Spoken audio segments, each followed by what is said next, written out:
हमारे साथ है आरपीआई के राष्ट्रीय अध्यक्ष सुनील रामटेके जी। तो सुनील रामटेके जी, आपका हमारे चैनल में बहुत बहुत स्वागत है। हम जानना चाहते हैं विधानसभा चुनाव को लेकर आपकी क्या नज़रिया है। ऐसा है कि वस्तु स्थिति जैसा कि आपने जो सवाल किया, वैसे हमारी Republican party of India Khobragade, जो कि बैरिस्टर राजा भाऊ खोबरागढ़े, जो कि डॉक्टर बाबा साहब अम्बेडकर के मानस पुत्र थे, और डॉक्टर बाबा साहब अम्बेडकर को जिनको बहुत नाज था बैरिस्टर, जो राज्यसभा के उपसभापति भी थे, और उनके जीते हयात से ही आरपीआई खोबरागढ़े का पंजीयन विगत 40 वर्षों से भारत निर्वाचन आयोग नई दिल्ली से है, और लगातार महाराष्ट्र में या समूचे देश भर में हमारी जो पार्टी है वो लगातार चुनाव में कॉन्टेस्ट करते आ रही है। और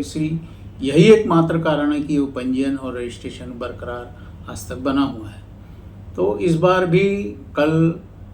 हमारी प्रदेश कार्यकारिणी के नेताओं पदाधिकारियों की बैठक हुई थी,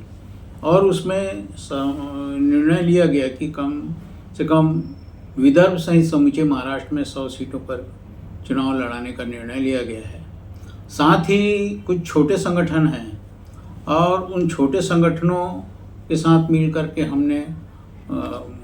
रिपब्लिकन बहुजन वंचित आघाड़ी जो है, प्रकाश अंबेडकर जी का डिफरेंट है, हम लोगों का एक अलग मोर्चा तैयार हुआ है, जिसके तहत हम दोनों मिलकर के पूरी तैयारी कर रहे हैं, और उनकी सारी तैयारी लगभग पूर्ण हो चुकी है, और हम विदर्भ के लगभग मैक्सिमम सीटें हम यहाँ से चुनाव लड़ेंगे, ऐसी तैयारी हमारी है।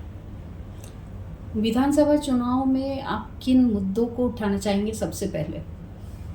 ऐसा है कि लंबे समय से जो हमारे पार्टी के जो मुखिया थे, उनकी परिकल्पना थी, जो बैरिस्टर राजा भाऊ खोबरागढ़े और हमारे जो इसके पूर्व अध्यक्ष थे, हमारे श्रद्धेय नेता दिवंगत हरिश्चंद्र जी रामटेके, वो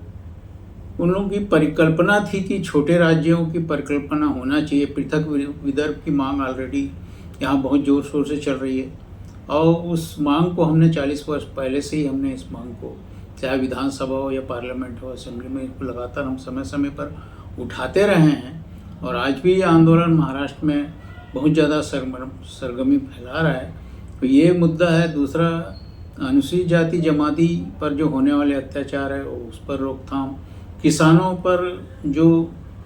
की जो आत्महत्या या उस प्रकार की जो उनकी जो समस्या है प्रदेश में, महाराष्ट्र में, तो सबसे जटिल समस्या महाराष्ट्र में ही किसानों की है। हाँ, सबसे ज़्यादा विदर्भ में आत्महत्या के देखे जाते हैं, विदर्भ साइड में, तो उसको लेकर आप मेन मुद्दा रखेंगे आगे। तो ऐसा है कि लंबे समय से, जैसा कि हमने कहा कि जो किसानों पर की जो आत्महत्या वाली जो बात कर रहे हैं, उस पर लगातार हमने असेंबली में भी, विधानसभा में भी,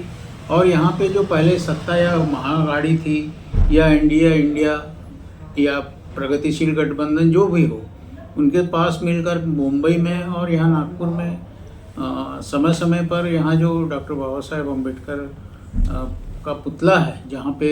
रिजर्व बैंक के सामने हमने धरना प्रदर्शन आदि की मांग करते चले आ रहे हैं,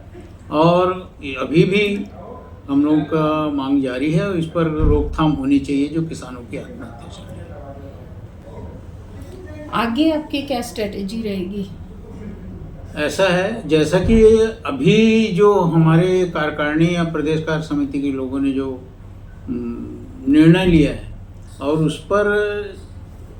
लगातार कुछ 2 दर्जन से भी अधिक एबी फॉर्म पार्टी के बढ़ चुके हैं कल, और आने वाले समय में और लगातार अन्य जिलों से, विदर्भ के अन्य जिलों से मांग चली आ रही है, और मेरे ख्याल से ये सोमवार और मंगलवार तक सारी बातें हो जाएगी, क्योंकि 29 तारीख का फॉर्म भरने का लास्ट डेट है। तो ये चली आ रही है। तो हम चाह रहे हैं कि अगर यह पूरे सीटों पे हम चुनाव लड़ने की तैयारी जोर शोर से कर लिए हैं, अगर सम्मानजनक समझौता इंडिया या एनडीए से होता है, तो इस पर पार्टी की जो संसदीय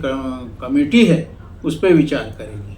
और आने वाले समय में जोर शोर से हम लोग विधानसभा का चुनाव लड़ेंगे हम। तो सुनील रामटेके जी, आप आगे यहाँ के जनता को क्या संदेश देना चाहेंगे? अपने पार्टी की तरफ से आप यह क्या संदेश देना चाहेंगे? ऐसा है कि जब यहाँ पे हमारे पार्टी के विधायक, महापौर, जिला परिषद के सदस्य हुआ करते थे, और वो जो जनता जो आज